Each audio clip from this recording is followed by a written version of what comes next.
Hi everyone, if you've got this thermostat anywhere in your house, get rid of it. I'll show you how you can easily upgrade into this Honeywell Home thermostat. Super green, saves you money, and it displays the current temperature. Let's begin.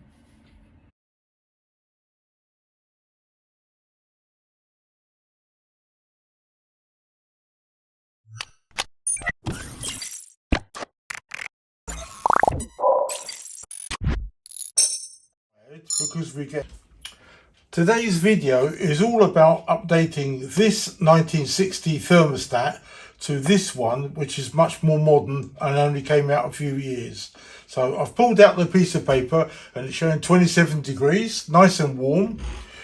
This is a typical program that any programmer will do that uses a universal backplate. So please have a look at that video, which is coming up on the screen. And that'll teach you a lot more about these super duper pieces of equipment. Now, terminal 4 is central heating on, and a wire from there goes to this wiring box, terminal 4. So 4 goes to 4. Then a wire goes round into the thermostat, terminal 1.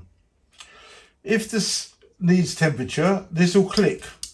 If it doesn't click, this is faulty, we need to replace it, which is just as well. Then, after that, a volt wire will go all the way to terminal 5. Now, one of the ways that installers will rip off customers is using one of these 3-core cable or a twin and earth, where this is a bare wire. And what they'll do is this. They'll put the brown in the one and they'll put the blue neutral into number 2. They don't sleeve this because that's too much hard work, and they don't carry it. And then that will then go all the way around into here. So now this thermostat will maybe not click at all because it's not functioning. It needs a blue neutral to make it work correctly. So you can go up to 6 degrees plus or minus. So you dial 20, it won't switch off until it's 26 degrees. And that's expensive. So now I've done the rewiring. I put the sleeve into here, this side, and at the other end, of course. Don't forget that as well. Normally you would use these sort of 4-core, and the spare ones would make them safe. At this end, where the thermostat is, and also remember here, they must be removed as necessary. So all that remains is we've used A and B. We put that in. We can just tighten up the screw.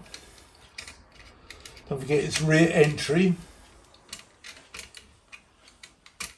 Just put it there. I like slotted screws. These, oh dear, it slides it out. There we are. That's job done. And this merely slides on the top into place, and it's now done. And it's now fully functional. We can go back now to the fuse, put the fuse back in again, check all the voltages and make sure it all works fine. And there we are. Thanks for watching the video. I hope you found it informative, and if you did, please like, subscribe and spread the gospel for Mr. Combi's channel, everything to do with central heating, independent advice. Take care and all the best.